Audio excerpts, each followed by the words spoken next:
Buenas tardes a todos. Hoy les hablaré sobre la epifisiolisis de la cabeza femoral, un reto diagnóstico, reporte de un caso. Los autores somos Juan Alberto Redondo Milla, Rodrigo Alexis Abraham Cerey Gallardo, Sofía Catalina Zavala Guajardo, todos internos de medicina de la Universidad Católica del Maule. Laura Mabel Canales Hidalgo, estudiante de medicina de la Universidad Católica del Maule, y Julio Ignacio Córdoba Arenas, traumatólogo del Hospital Regional de Talca, quien además es nuestro tutor. A modo de introducción, es importante saber que la epifisiolisis de la cabeza femoral es la patología cadera más frecuente en adolescentes. Cuando hablamos de una epifisiolisis capital femoral desplazada, estamos hablando de que se produce un desplazamiento del cuello y el eje femoral en relación a la epífisis y el acetábulo. ¿Qué es lo que ocurre en estos casos? Se produce un desplazamiento anterosuperior de la metáfisis respecto a la epífisis, esto debido a una falta de contención de la fisis de crecimiento. ¿Cómo se observa esto? Se ve que la epífisis se desplaza principalmente hacia posterior en relación al cuello femoral. Además podemos encontrar variaciones, tanto sea como una variación hacia anterior o hacia lateral, y en este caso es llamada embargo. Como características generales, tenemos que se puede presentar de forma gradual, se puede presentar de forma aguda con algunos síntomas prodrómicos, o también puede ser de forma aguda luego de un largo periodo de síntomas leves. La cadera afectada puede ser unilateral o bilateral, y en este caso puede ser simultáneo o asincrónico. Además tenemos que algunos pacientes presentan endocrinopatías asociadas, y es importante también saber que típicamente afecta a pacientes con sobrepesos, que acuden por cojera y dolor en la región de la cadera y o de la rodilla. Cuando hablamos un poco sobre la epidemiología de esta patología, vemos que la incidencia varía dependiendo de la raza, el género y la localización geográfica. Hay una incidencia estimada de 2 por cada 100.000 habitantes, con una variación de entre 1 a 7 por cada 100.000 habitantes. Se estima que hay una tasa mayor de inicio de los síntomas durante los meses de verano en países de la latitud norte y en invierno en los países de latitud sur. Hay mayor predilección en los hombres, hasta 5 veces más que las mujeres.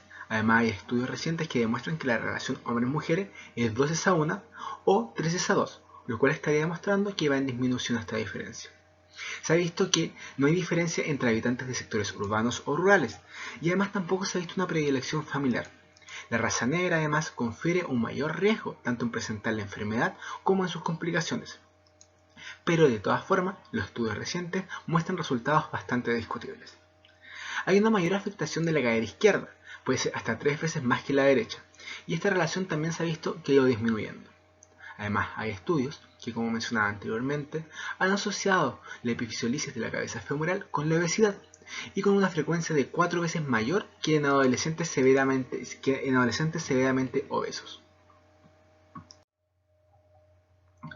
Hablando un poco sobre la etiología y la clínica, podemos ver que tenemos factores mecánicos, endocrínicos y genéticos involucrados, como son el sobrepeso, el hipotiroidismo, la osteodistrofia renal, la deficiencia de la hormona del crecimiento y el panhipopituitarismo, donde vemos que los factores más comunes que aumentan el riesgo de la epifisiolisis de la cabeza femoral bilateral incluyen hipotiroidismo, la osteodistrofia renal, el sexo masculino y la edad más joven, menor a 10 años.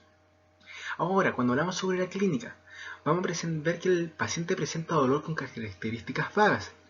Pueden presentar dolor alrededor de la cadera en un 57% de los casos, en la zona inguinal en un 13,9% de los casos, en el muslo en un 35,2%, en la rodilla en un 26,2% de los casos y lateral al muslo y rodilla en un 10% de los casos. Nosotros podemos observar que pueden tener dolor de cadera 20 días hasta el diagnóstico. Además pueden presentar dolor de rodilla 161 días hasta el diagnóstico.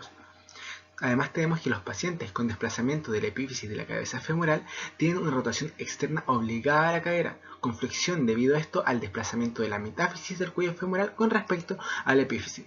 Esto llamado el signo de Dreeman. El caso clínico presentado a continuación es un paciente masculino de 11 años, obeso, derivado desde Constitución al Hospital Regional de Talca por dolor en ingle bilateral mayor izquierda, con un EVA 5 de 10, asociado a claudicación, posterior a una caída desde un trampolín hace 2 meses. Se realizan radiografías anteroposteriores y de Lowenstein de ambas caderas, donde se evidencia una epifisiolisis de la cabeza femoral izquierda estable leve. Nosotros además podemos ver acá, en el caso de la radiografía en el lado derecho, Aquí encerrado en el círculo vemos el primer signo radiográfico, el cual es el ensanchamiento e irregularidad de la fisis con una rarefacción en su porción yuxtaepifisiaria. En cambio, en la radiografía del lado izquierdo podemos ver que en la cadera normal, una línea trazada tangencial del cuello femoral, la línea azul, que es la línea de Klein, en la proyección AP intersecta una pequeña porción de la epífisis de la cabeza lateral.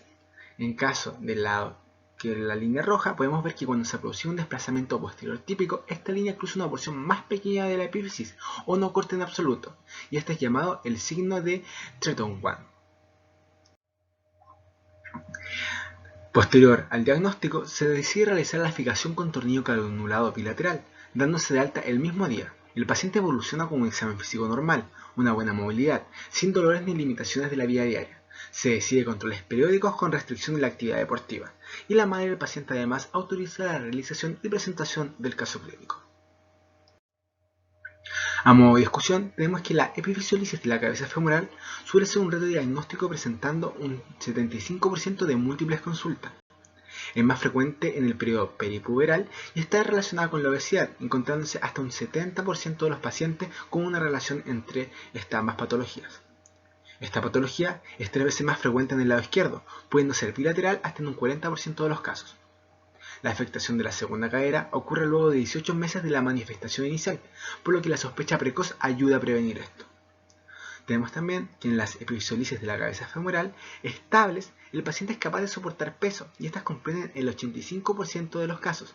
Y la importancia de diferenciar entre una epifisiolisis estable e inestable es que la necrosis vascular ocurre hasta en un 60% de las epifisiolisis de la cabeza femoral inestables. A modo de conclusión, podemos decir que la epifisiolisis de la cabeza femoral tratada oportunamente tiene buenos y excelentes resultados, lo cual es muy destacable. Además, es deber del médico general sospecharlo en pacientes adolescentes obesos que presenten dolor en ingle o rodilla asociado a cojera, para así de esta manera poder evitar las secuelas a largo plazo como son la necrosis avascular y la artrosis temprana.